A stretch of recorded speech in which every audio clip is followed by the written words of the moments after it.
Hello, I'm Mark Hammett, minister of the Weber Road Church of Christ in Corpus Christi, Texas, and it's good to have you join us for this daily devotional and Bible reading. And the invitation, I want to always let you know it's extended for you to join us for our Bible classes on Sundays and also our worship service at 10 a.m. And then we also have Bible classes on Wednesday nights. And many of those adult, teen, and teen classes are streamed on our church Facebook and YouTube channels or pages. And we also have a worship assembly on Sunday mornings, and hopefully it won't be too long before we're going back to Sunday evenings, but those will be streamed also on our church Facebook page and YouTube channel. You may want to turn the 23rd Psalm. The 23rd and 24th Psalm is where we'll be reading from in just a few moments.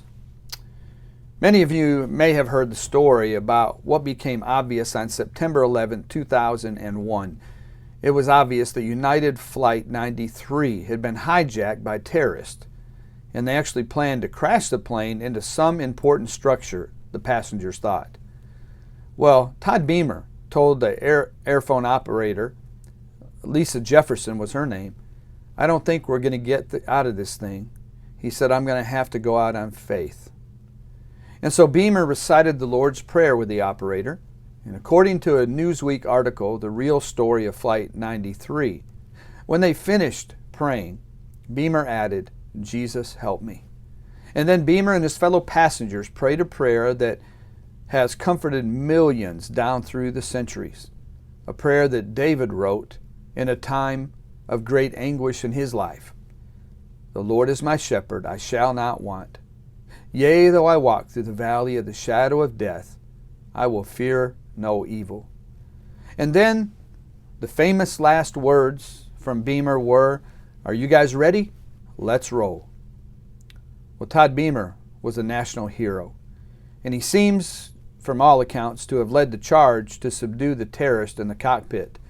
And thanks to their courage, that plane actually crashed in an open field in Pennsylvania instead of the Capitol or the White House, which many believe were the intended targets.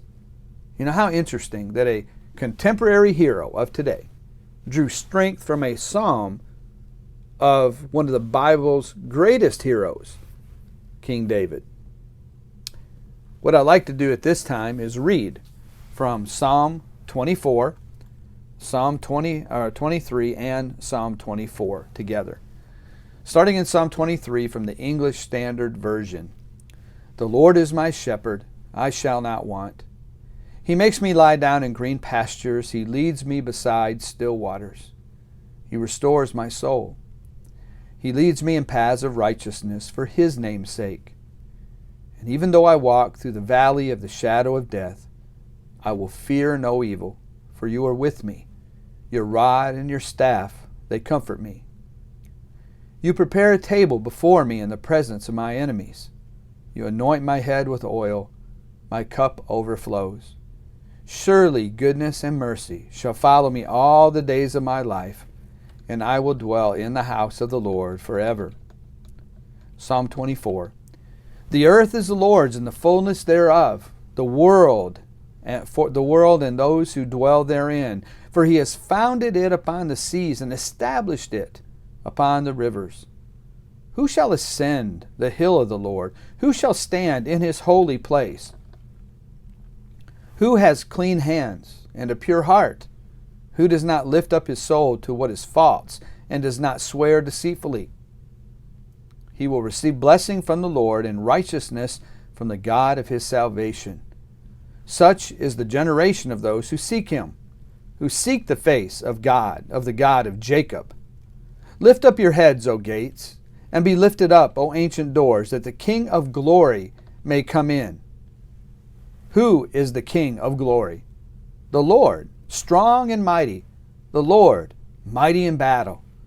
Lift up your heads, O gates, and lift them up, O ancient doors, that the King of glory may come in. Who is the King of glory? The Lord of hosts. He is the King of glory. Again, what beautiful Psalms. And I would encourage you to continue to read through the Psalm. The Psalms are particularly helpful, particularly to those who are going through great difficulty and struggle in life. And that's one of the main places I encourage people to go to. And I was recently asked by someone that was really dealing with some difficulty in life, what they could do different.